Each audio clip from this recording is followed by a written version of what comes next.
북한의 갑작스런 이 유학 카드, 속내는 무엇인지 전문가와 함께 좀 더 자세히 진단을 해보도록 하겠습니다.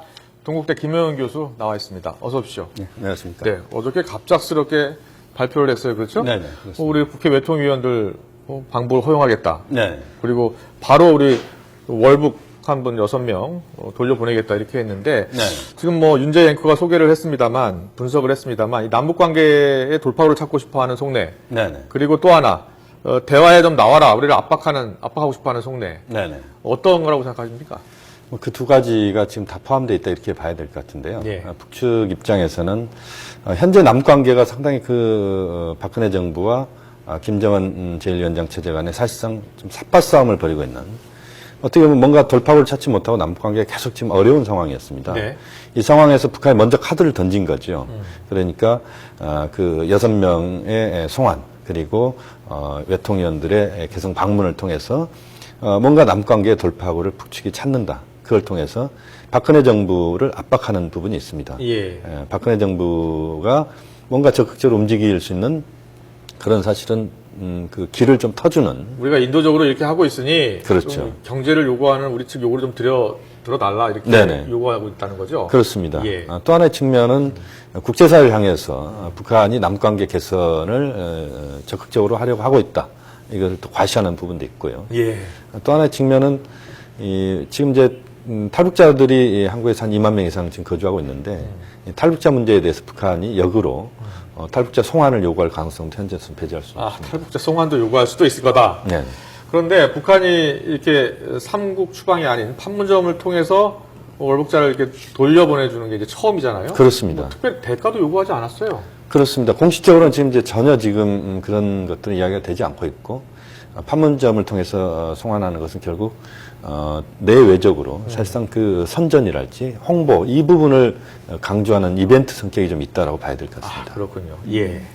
자, 북한이 어제 또 이 외통위 소속 의원들의 개성공단 현지 방문도 허용을 했는데 네. 우리 측의 방북 허용을 요청한 지 8일 만에 전격적으로 받아들였습니다. 그렇습니다. 여기에는 어떤 의도가 있을까요? 역시 같은 의미와 맥락이라고 봐야 될 것 같은데요. 개성공단에 대해서 북한 지도부는 적극적으로 개성공단을 발전시킬 의지가 있다. 이것을 과시하는 이런 차원의 행보다 이렇게 봐야 될 것 같고요. 네. 또 하나는 지금 여야 의원들, 보좌관들, 전문위원들 한 57명 정도가 지금 개성을 가는 겁니다. 예, 예. 그것은 결국 개성공단에 대해서 국제사회를 향해서도 개성공단에 전혀 문제 없다. 개성공단에 대한 북측의 의지는 명확하다. 또 한반도의 지금의 상황들을 풀어가는 데 있어서 북한이 적극적으로 남관계 개선을 하려고 하는 의지가 있다. 이것을 또 보여주려고 하는 그런 행보다 이렇게 평가할 수 있습니다. 네. 탈북자 출신의 새누리당 조명철 의원이 지금 외통위 소속이잖아요. 그렇습니다. 그래서 이 북한이 조 의원의 방북도 허용할까도 관심인데요. 네네. 일단은 뭐 오지 말라는 얘기는 안 했어요. 현재까지는 이야기는 하지는 않았습니다. 예. 그런데 상당히 이 부분 미묘한 부분이 있습니다. 왜냐하면 정명철 의원은 다 아시다시피 이제 탈북자 출신이고 또 북측에 대해서 그동안 또 그 북측에서 느낄 때는 또 싫은 소리들을 또 했다 이렇게 볼 수도 있습니다. 예, 예. 이런 차원에서 정명철 의원의 방북이 어려울 수도 있겠다는 생각이 드는데 북한이 제가 볼 때는 대승적으로 좀 접근할 필요가 있다고 봅니다. 이게 뭐 북측의 어떤 그 일반 지역을 가는 것도 아니고 네. 개성단을 방문하는 것이기 때문에 제가 볼 때는 정명철 의원의 방북을 허락하고 이걸 통해서 북한이 좀 상당히 통크게 현재 남관계랄지 개성단 문제 접근한다 이런 걸 또 보여주는 것도 저는 의미가 있다고 봅니다. 네. 그렇다면 국회의원들의 이번 개성공단 방문이 개성공단의 정상화나 국제화에 좀 영향을 미칠 것으로 보십니까? 이번에 방문 자체만으로 개성공단의 발전적 정상화나 국제화로 바로 간다 이건 뭐 어려운 이야기인 것 같고요. 네. 개성공단의 그러한 발전적 정상화로 가는 데 있어서 윤활유 역할은 한다. 윤활유 정도? 네, 예. 그렇다. 이렇게 평가할 수 있습니다. 남북관계 개선에 뭐 돌파구가 될 것이다. 이렇게까지는 보고 계신 게 아니죠? 그렇습니다. 아직은 이제 북한의 이런 유화적 제스처에 대해서 우리 정부가 어떻게 화답하느냐. 그리고 그 과정에서 사실은 지금 가장 중요한 부분은 이산가족 상봉을 올해 안에 할 수 있느냐 하는 부분입니다. 예, 예. 네. 지금 뭐 그 10월 하순인데요. 12월은 뭐 워낙 춥고 고령의 이산가족들 움직이기 어렵다면 11월에는 이산가족 상봉이 이루어져야 된다고 보는데요. 예. 그러한 것을 위해서 지금 사실 남북 당국이 그런 주춧돌을 놓는 이런 식의 접근법이 필요하다고 보고 지금 어제 북한의 조치에 대해서 우리 정부가 좀 더 신중하면서도 그러나 남북관계를 풀어간다는 이상하게 상봉을 한다는 관점에서 좀 접근하는 것이 좀 필요하다고 봅니다. 네. 네. 그리고 이제 북한이 최근에 이제 이산가족 상봉을 일방적으로 네네. 무산시키면서 네.